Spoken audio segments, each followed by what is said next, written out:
Graça e paz, amém?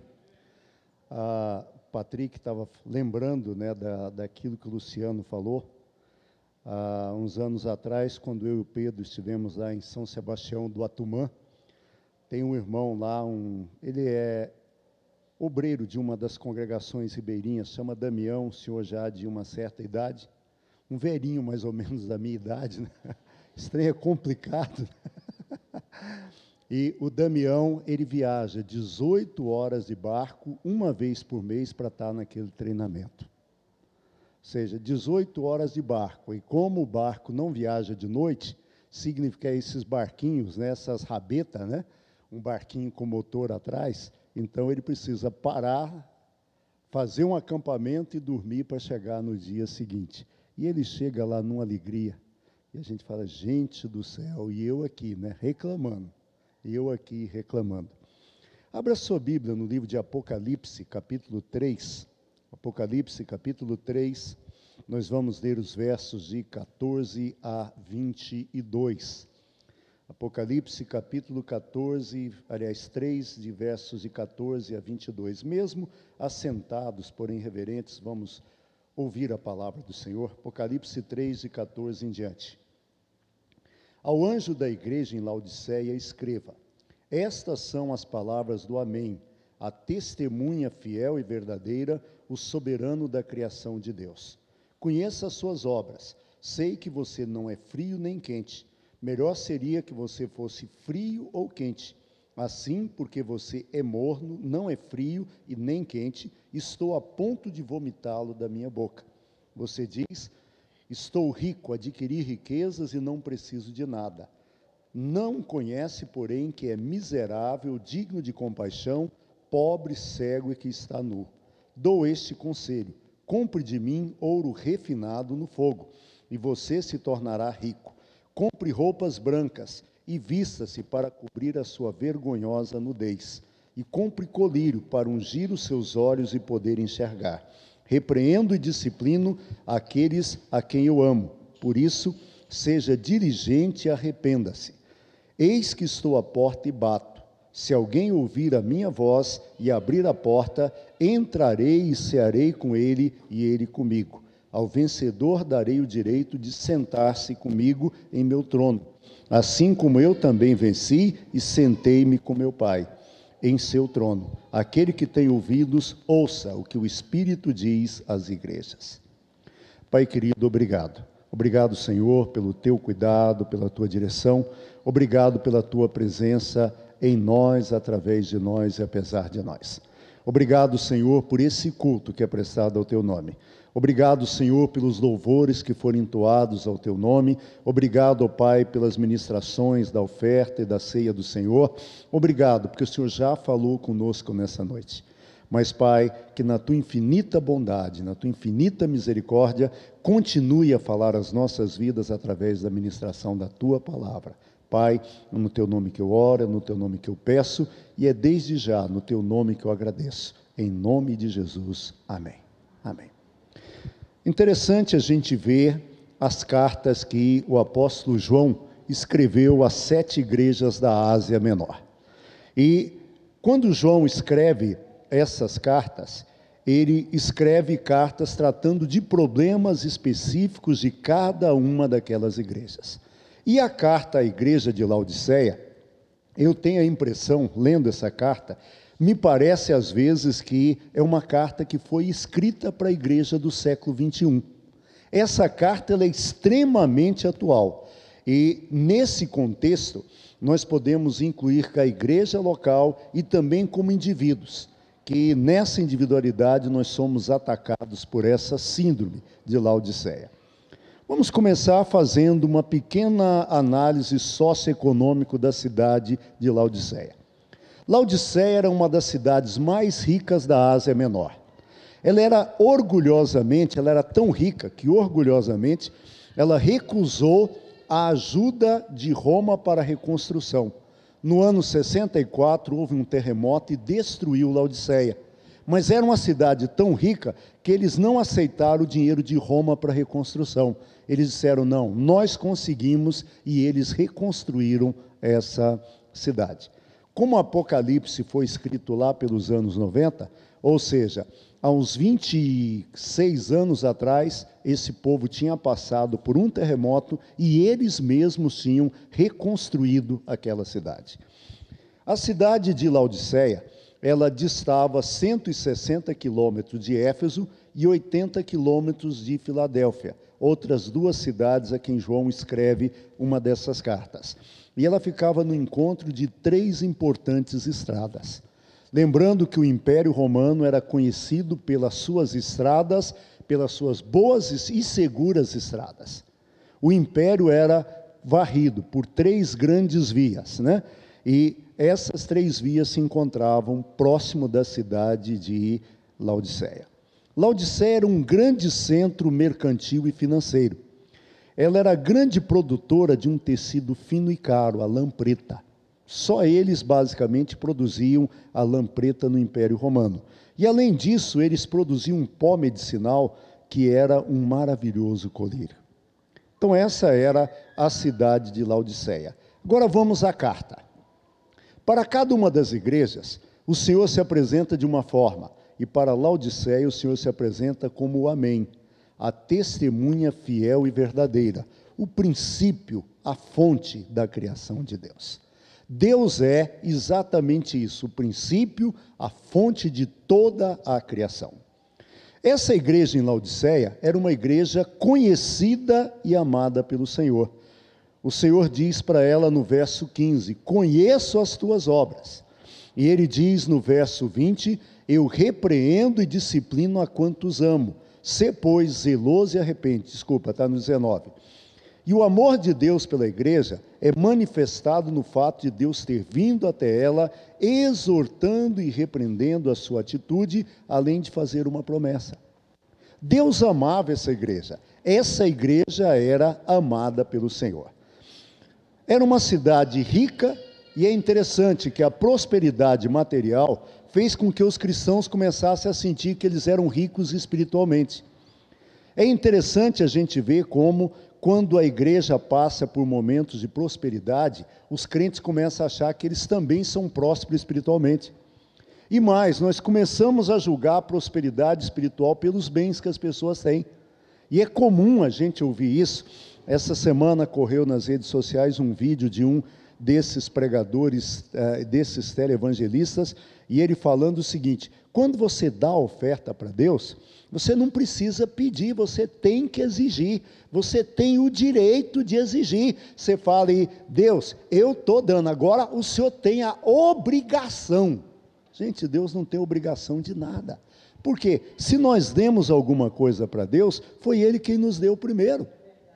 Nada nós damos para Deus que nós não tenhamos recebido.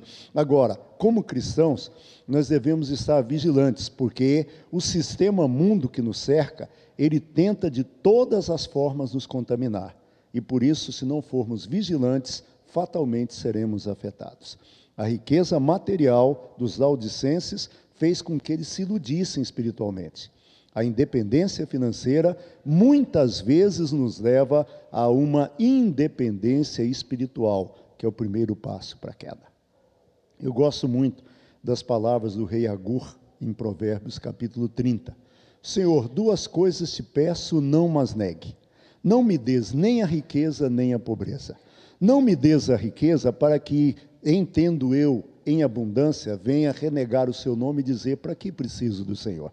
E nem me des a pobreza, para que, tendo a falta de pão, venha eu a roubar e a envergonhar o teu nome. Dá-me o suficiente para viver. Esse é o grande segredo. O grande segredo não é ter demais. O grande segredo também não é uma vida de pobreza. O grande segredo é estar contente com aquilo que Deus nos deu, porque Ele sempre vai nos dar o suficiente para viver. Qual era o erro grave dessa igreja em Laodiceia? Ela era uma igreja morna. Ela não era quente nem fria, apenas morna. Como é que a gente poderia traduzir essa mornidão da igreja de Laodiceia? Ela era uma igreja acomodada. Ela se acomodou. Ela estava tranquila do jeito que a vida estava. Ela se acomodou no meio de um povo desobediente à palavra de Deus. E é interessante que em Romanos 12, 2, Paulo diz: não se amoldem ao padrão deste mundo, mas transformem-se pela renovação da sua mente, para que sejam capazes de experimentar e comprovar a boa, agradável e perfeita vontade de Deus. Não vos amoldem, não se amoldem ao padrão desse mundo. A outra versão diz: e não vos conformeis com este século. Como a igreja do Senhor se acomoda. Hoje nós começamos a achar que está tudo muito bem. E começamos a achar que se a igreja tiver um deputado, se a igreja tiver um prefeito, um governador, a igreja está bem. Não, a igreja não está bem se tem essas coisas. E mais, como que a igreja pode estar bem se ela não faz a vontade de Deus? Como que ela pode estar bem se ela não confronta o pecado? Como que ela pode estar bem se ela não demonstra amor para com todos os pecadores? Isso é o que tem acontecido conosco. A igreja, ela está acomodada. Acomodou. E mais, quando se fala em pecado, as pessoas acham que o pastor está meio afetado psicologicamente. Ou às vezes, quem sabe, esse pastor não é politicamente correto. Onde já se viu falar de pecado? E eu temo que a igreja evangélica caminhe para o raciocínio de um amigo do meu cunhado. O Félix, ele é amigo do Hélio, meu cunhado. Ele é lá de Codó, no Maranhão. É aquele amigo que você encontra nos aniversários. Então, sempre que tem um aniversário na casa do Hélio, meu cunhado, eu morava em Goiânia, a gente encontrava. E um dia ele contando, falou: Gerson, eu fui lá na minha cidade, eu fui na missa, eu sentei atrás da coluna da igreja e eu ri de rolar no chão. Você não há de ver que até hoje o padre lá ainda fala em pecado? E eu ficava rindo dele, falei: gente, esse padre está muito antigo. É interessante isso, né? O padre que está falando a coisa certa e o cara acha que é ele que está errado. Gente, sabe por quê que as pessoas começam a achar que quem fala em pecado está errado? Porque a igreja acomodou. Ou seja, perdemos a consciência do que somos. Nós não sabemos mais a diferença entre o que é santo e o que é profano. E aí, se o cara falar em nome de Deus, ele pode falar um punhado de besteira que as pessoas acham que é de Deus, porque as pessoas não analisam. E mais, se o cara canta música gospel, e às vezes é uma música que não tem nenhuma letra, o cara vende, faz uma letra água com açúcar para vender e ganhar dinheiro, e as pessoas acham que aquilo é de Deus. A gente precisa ter esse senso crítico. Jesus disse que nem todo aquele que diz Senhor, Senhor, entrará no reino dos céus. Então, analise essas coisas. Analise essas coisas. Quando nós estamos frios, nós podemos ser curados, porque nós reconhecemos a nossa fraqueza e aceitamos tratamento. Quando nós somos quentes, nós estamos no caminho correto. Mas quando a gente está morno, a gente não tem consciência de que precisa cura. E aí é onde mora o perigo. E é interessante que Jesus chega ali à beira do tanque de Siloé, e o texto diz que tinha um homem que era paralítico há 38 anos, e ele estava ali todos os dias esperando que um anjo movesse as águas para que ele entrasse, e o primeiro que entrava ficava curado. E Jesus olha para aquele homem e Jesus faz a seguinte pergunta: queres ser curado? Essa pergunta às vezes soa como uma pergunta sem nexo, né? Puxa vida, o cara está ali na beira do tanque, esperando a água mexer. O texto não diz que ele está ali há 38 anos, o texto diz que ele era paralítico há 38 anos, mas ele era conhecido na redondeza. E aí Jesus fala: você quer ser curado? Ele fala: Senhor, como é que eu vou ser curado? Quando a água move, alguém entra antes que eu. Mas não foi isso que Jesus perguntou para ele. Jesus perguntou para ele: você quer ser curado? Quando nós estamos nessa mornidão espiritual, nós achamos que nós não precisamos de cura. Para quê? E é interessante que no verso 16, Jesus usa uma figura, lembrando que havia uma fonte de água morna nas proximidades de Laodiceia. Essa fonte, ela era evitada pelos viajantes, porque quem bebia daquela água, ele tinha ânsias de vômito. Então, os viajantes que conheciam o caminho, eles não tomavam daquela água, exatamente para evitar esse problema. E a igreja morna, ela é desprezada pelo mundo, os viajantes passam longe dela. E ela é vomitada por Deus. Esse é o problema. Gente, se tem uma coisa que o mundo não aceita, é uma igreja que não tem compromisso com Deus. Se tem uma coisa que o mundo olha para uma igreja, é para ver se ela acredita naquilo que ela prega.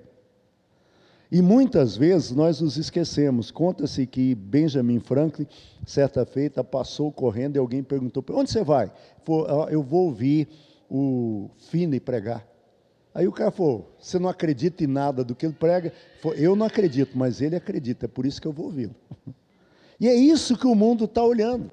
E quando a igreja é morna, o mundo olha para a igreja e fala: que diferença tem lá? Que diferença que aquele povo tem da gente? Só porque eles vão num culto de domingo? Não faz nenhuma diferença. A mornidão nos dá uma falsa segurança, nos fazendo criar uma falsa realidade. Em Laodiceia, os irmãos se achavam ricos e abastados, autossuficientes, sem se perceberem que eram infelizes, miseráveis, pobres, cegos e estavam nus. Olha que contraste interessante.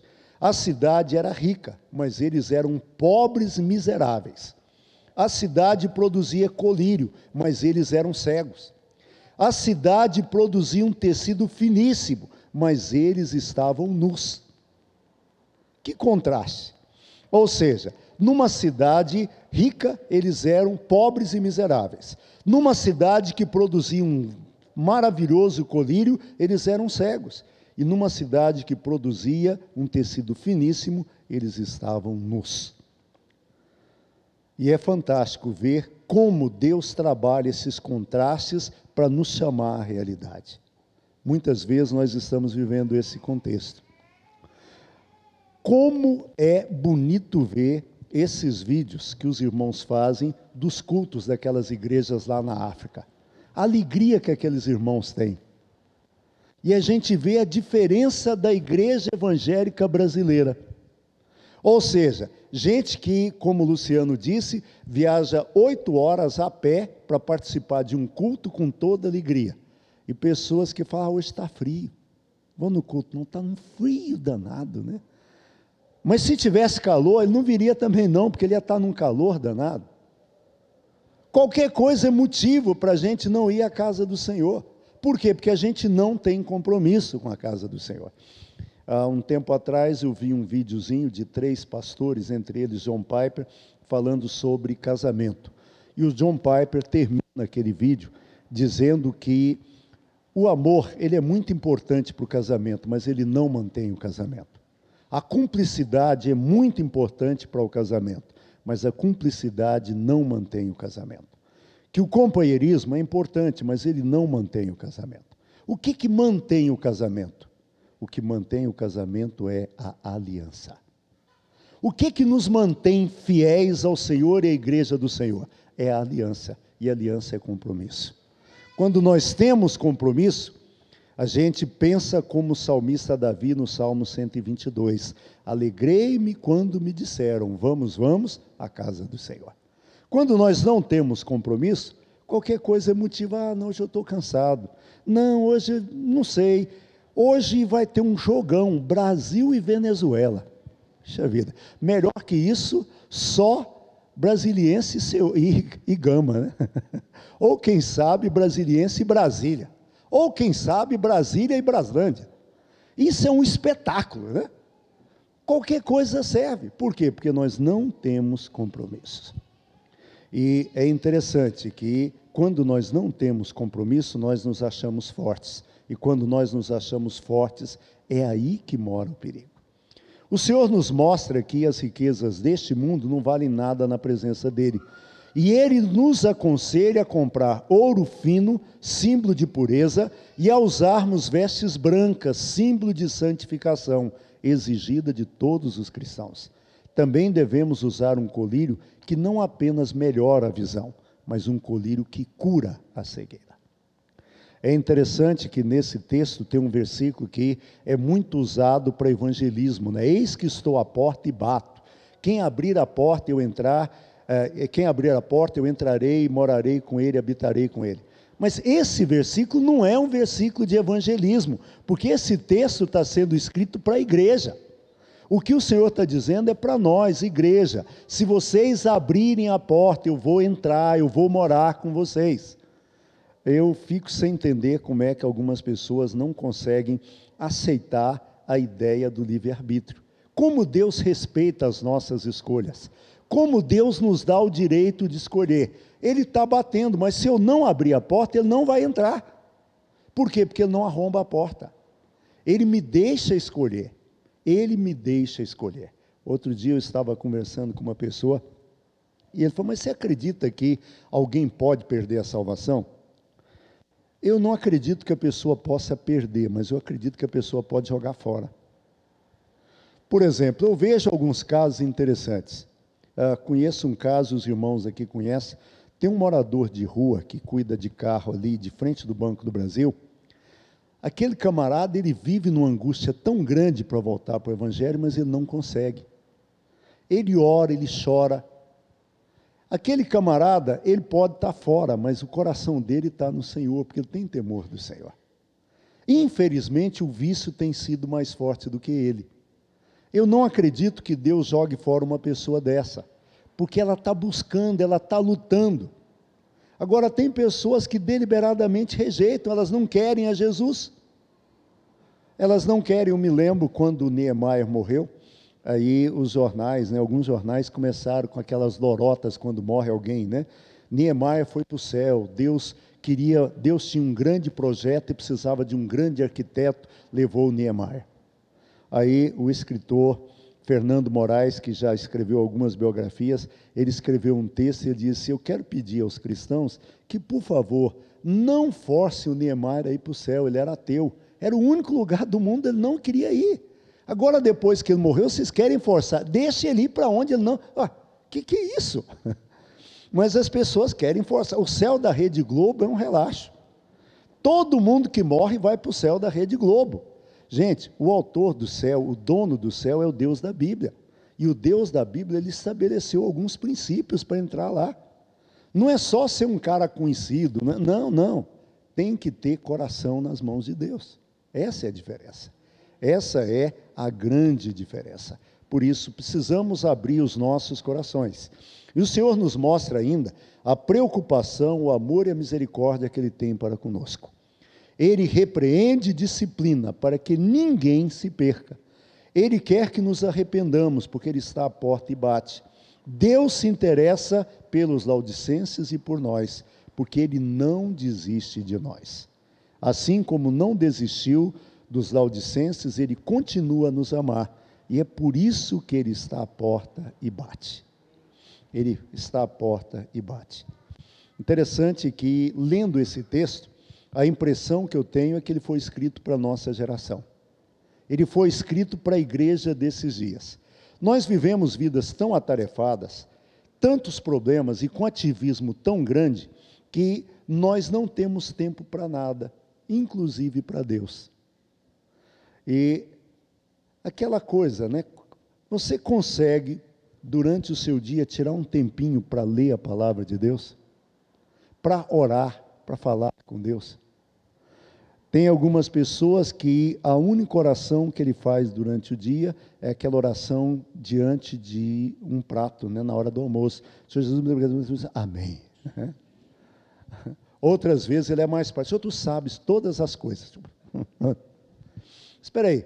Essa é uma oração que não nos dá intimidade com Deus. Essa é uma oração que não gera comunhão com Deus. Essa é um tipo de atitude que não aumenta a nossa fé. George Miller, que foi um grande homem de Deus no século XIX, George Miller tinha um orfanato em Londres, em plena recessão na Inglaterra, com mais de 500 crianças. Ele não tinha nenhuma subvenção. Ele vivia de ofertas que as pessoas davam. E alguns dias pela manhã, George Miller chamava as crianças e falava: vamos orar pelo café da manhã que nós não temos. Que eles não tinham nada para comer. E muitos milagres ele conta na sua biografia que Deus fez. Uma vez eles fizeram uma oração dessa e alguém bateu na porta e falou: pastor, o pão passou do ponto lá na padaria e os clientes não compram, o senhor aceita? Outra vez uma carroça quebrou a roda na porta do orfanato, a carroça que entregava leite. Aí o leiteiro falou: olha, eu não tenho como entregar, esse leite vai perder, ele é útil aqui. Esses milagres sempre aconteceram na vida de George Miller. E George Miller conta que durante muitos anos da vida dele, ele orou pedindo: Senhor, aumenta a minha fé, Senhor, aumenta a minha fé. E a fé dele não aumentava. Um dia, ele fazendo a sua leitura devocional no livro de Romanos, capítulo 10, ele se deparou com aquele texto: e assim a fé vem pelo ouvir, o ouvir a palavra de Deus. Diz que na hora acendeu uma luzinha na cabeça dele, falou: cara, você está procurando fé no lugar errado. Fé a gente não obtém, não é na oração. A fé a gente encontra na palavra de Deus. Por isso, quando nós não temos tempo para Deus, nós não temos tempo para mais nada. E o que é pior, nessa correria que nós vivemos uma falsa segurança, porque nós somos salvos, somos membros de uma igreja, e aí nós começamos a assumir o padrão do mundo. Não lemos mais a Bíblia, não oramos, não temos comunhão com Deus, não temos comunhão com os irmãos, só participamos de uma reunião semanal de vez em quando, culto de domingo, porque a gente também não é muito radical. Conta-se que certa feita um pastor de uma determinada igreja em Goiânia ele entrou num barzinho perto da igreja para tomar um café, e falou: ô pastor, como é que o senhor está? Com aquela intimidade, né? Aí o pastor assim meio sem entender: pastor, você não está me conhecendo não? Eu falei: não, irmão, não estou não. Pastor, eu sou membro lá da sua igreja. Você é membro? É, pastor, eu não vou sempre porque eu não sou crente assim muito radical, mas eu sou membro lá da sua igreja. Ou seja, muitas vezes nós estamos assumindo essa postura: eu sou membro, mas não sou muito radical não. Eu não sou nesse radicalismo de estar indo na igreja todo domingo, porque isso é coisa de gente muito radical, né? Como eu sou mais light, eu vou assim de vez em quando. Ora, se você vem de vez em quando, deixa eu te dizer, você não está mostrando que você não é radical, você está mostrando que você não tem compromisso. Porque se tivesse compromisso, você viria. Você viria. E é interessante quando a gente tem compromisso. Ah, que tempo maravilhoso é aquele tempo de namoro, né? Ô tempo bom danado, né? As dificuldades a gente não vê. Eu me lembro que em 75 eu comecei a namorar com a Yolanda. Eu passei no vestibular naquele ano, ela não. Então ela fazia cursinho no Carlos Chagas. A última aula era de Química Inorgânica ou Físico-Química, e ela amava a aula e odiava o professor. E ela não saía mais cedo de jeito nenhum. A aula terminava 15 para meia-noite.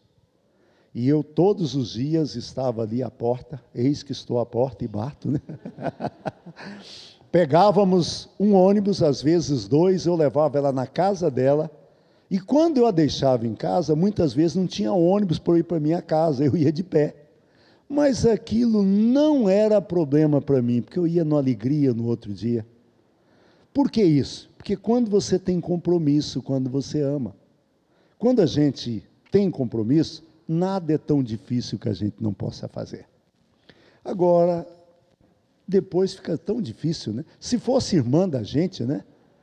Para buscar a irmã é tão difícil, né? Por que será?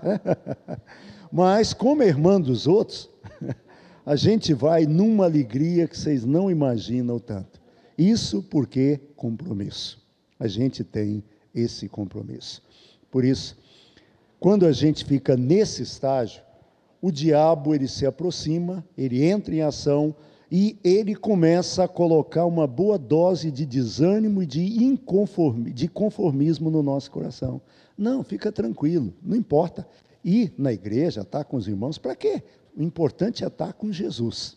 Você fica em casa e você está com Jesus. Seria tão bom, né, se ficasse em casa e orasse, buscasse. Mas ele não ora, não busca, ele fica em casa para ficar na preguiça mesmo. Porque se ele orasse, amém, mas não ora. Não ora, ele simplesmente não vai. E aí, dentro desse conformismo, logo bate o desânimo. Ele começa: não, aquilo tudo demora de um tanto. 2 horas, e para que isso, né? 2 horas. Nossa, aquele louvor demora demais, aquele irmão fala demais, o pastor fala sempre a mesma coisa, né? Que é isso? Não dá não. É por isso que eu parei muito de ir na igreja, né? E aí, quando a gente começa com isso, nós começamos a agir como o rei Amazias. Lá em 2 Crônicas 25:2, o texto diz assim: ele fez o que o Senhor aprova, mas não de todo o coração. Eu gostei desse versículo. E Amazias fez o que o Senhor aprova, mas não de todo o coração. Ou seja, fez, mas não fez. Fez, mas não fez tudo. Provavelmente Amazias não fosse muito radical, né? Se ele fosse radical, ele teria feito tudo de acordo com a vontade de Deus. Mas como ele não era, ele fez assim mais ou menos. Ele fez de qualquer jeito. E eu quero concluir convidando os irmãos ao inconformismo na presença de Deus. A igreja do Senhor está muito conformada, a gente aceita tudo. Tudo, o pecado está aí, a gente acha que é normal. O diabo está deitando e rolando e a gente acha que é normal. Tem muito charlatão se passando como pessoas de Deus e a gente aceita e acha que isso é normal. Para com isso. Vamos ser inconformados, vamos meditar, vamos olhar com a palavra. Quando você ouvir alguém falando, abra a palavra e veja se o que ele está falando está na palavra. Veja se ele age como Jesus agia. Carlos Queiroz tem uma frase que eu acho fantástica. O Carlinhos diz que muitas vezes ele está em casa assistindo televisão e ele começa a ouvir os televangelistas. Ele diz que sempre que ele vê esses televangelistas, ele faz uma pergunta. E a pergunta que ele faz para ele mesmo é essa: ele se parece com Jesus? Ele diz que em 99% das vezes ele muda de canal. Porque a pessoa não se parece com Jesus. Gente, para falar de Jesus, tem que parecer com Jesus. Porque se não parecer com Jesus, não é de Jesus. Esse é o problema. Tem muita gente que aprendeu o discurso de Jesus. Mas aí você olha a vida dele e você vê que o que ele fala e o que ele faz não condizem. Por isso, esse inconformismo, e não vos conformeis com esse século. Não se amoldem a esse mundo. Não aceitem as coisas como elas são. Por isso, pare de perguntar por quê. Por quê, Senhor? O escritor Orson Welles que disse, né? Algumas pessoas veem o que está feito e perguntam por quê. Eu imagino as coisas que não existem e pergunto, por que não? Por que não? Por que que a gente tem que viver dentro desse padrãozinho? Por que que a gente tem que viver nessa mediocridade? Por que que a gente tem que viver dessa forma, sem comunhão com Deus, sem comunhão com os irmãos? Por isso, não se conforme com a sua vida de oração, ore mais. Não se conforme com a sua comunhão com Deus, busque mais a Deus. Leia mais a palavra. Leia mais a palavra, estude a palavra, medite na palavra. É essa palavra que vai fazer diferença nas nossas vidas quando os problemas vierem. Agora, se nós não meditarmos nela, aí a gente não vai ter armas para contra-atacar aquilo que o inimigo disser. Estávamos vendo hoje na escola dominical, todas as vezes que Satanás tenta Jesus lá no deserto, ele sempre diz, porque está escrito. Ele cita, e mais, ele cita o Salmo 91, porque está escrito isso, está escrito isso, está escrito. Como é que Jesus contra-atacava? Porque também está escrito. Também está escrito. Agora, se nós não temos intimidade com esse livro, como é que nós vamos saber o que está escrito? Para saber o que está escrito, eu tenho que ler para saber o que está escrito. E isso, gente, é fundamental nas nossas vidas. Peça direção a Deus para a sua vida. Busque um propósito para a sua vida. E eu creio que muitos de nós estamos precisando encontrar uma causa pela qual seja possível morrer. Uma causa só é boa quando a gente está disposto a morrer por ela. Hoje a gente encontra muitas pessoas que têm causas pelas quais eles estão dispostos a matar. Não funciona. A causa boa é aquela pela qual a gente está disposto a morrer. E cuidado, não seja morno, porque quem está morno, na verdade, está morto. Viva com Deus, em Deus e para Deus, assim nós viveremos. Que Deus nos dê essa disposição de buscá-lo. E é interessante o que Deus fala ao profeta Jeremias, lá no capítulo 29, buscar-me-eis e me achareis, quando me buscardes de todo o vosso coração, e serei achado de vós, diz o Senhor. Busque o Senhor se deixa achar. O Senhor é esse Deus misericordioso, Ele tem prazer em se deixar achar, mas Ele só se deixa achar por quem o busca. Por isso busca o Senhor. Não fique contente com a sua vida de oração. Fala: Senhor, eu preciso orar mais. Senhor, eu preciso te conhecer mais. Eu preciso ter mais intimidade com o Senhor e com a tua palavra. Senhor, eu quero mais do Senhor. Curve a sua cabeça. Quero convidar o Ministério de Louvor aqui à frente. Vamos orar ao Senhor. Nessa época de tanto conformismo, de tanta conformidade, o Senhor está nos chamando a ser diferentes, a fazermos diferença nessa sociedade. Não é para nós esperarmos que Deus intervenha. Deus não vai intervir. Deus vai intervir através da minha vida e da sua vida. Ele vai fazer quando eu e você nos dispusermos na mão dele, para que ele possa ser Senhor e Deus das nossas vidas. Por isso, se disponha, curve a sua cabeça, ore ao Senhor. Eu não sei como está a sua vida. Eu não sei como está a sua vida de oração. Não sei como está a sua vida devocional. Muitas vezes nós entramos nesse ativismo e aí paramos de orar, paramos de ler a Bíblia e morremos. Morremos espiritualmente. E morremos porque não temos comunhão com Deus. Morremos porque não temos comunhão uns com os outros. Precisamos dessa comunhão. Precisamos dessa disposição. Precisamos de vivermos para a honra e para a glória do nome do Senhor. Pai querido, como igreja do Senhor, queremos te pedir, sê conosco. Vivemos, ó Pai, uma época de tanto conformismo. Pai, uma época em que começamos a achar que todas as coisas estão boas, que a vida cristã está tranquila.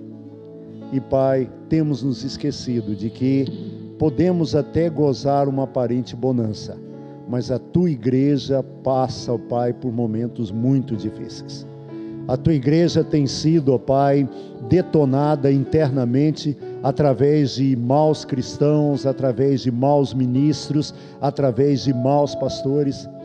A tua igreja, ó Pai, tem encontrado um tempo em que jovens estão queimando Bíblias nas universidades e achando que isso é algo grandioso que eles estão fazendo. Pai, tenha misericórdia da tua igreja. Tira de nós, ó Pai, essa tranquilidade que estamos vivendo. Que nós possamos orar, interceder por esse país. Aqui, Senhor, nós temos toda a liberdade. O que tem nos faltado é a vontade. Por isso, Senhor, que haja vontade nos nossos corações. Que nós possamos orar por esse país.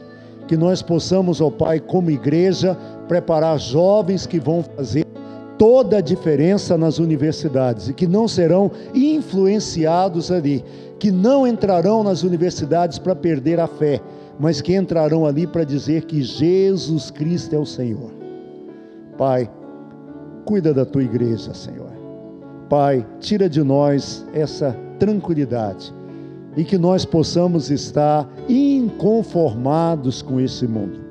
Que nós possamos, ó Pai, estar sedentos de que haja transformação e que essa grande transformação possa começar em mim. Pai, eu preciso ser transformado pelo Senhor. Eu preciso ser queimado pelo fogo do Senhor. Eu preciso, ó Pai, ser alcançado pela tua graça, essa graça que se renova a cada dia, Senhor. Pai, tira de nós essa tranquilidade, Tira de nós esse conformismo, Pai. Pai, que nós possamos ser comprometidos com o Teu reino, que nós possamos ser comprometidos com a Tua palavra, que nós possamos ser comprometidos com a igreja do Senhor. Pai, é no Teu nome que pedimos, é no Teu nome que oramos e é no Teu nome que clamamos.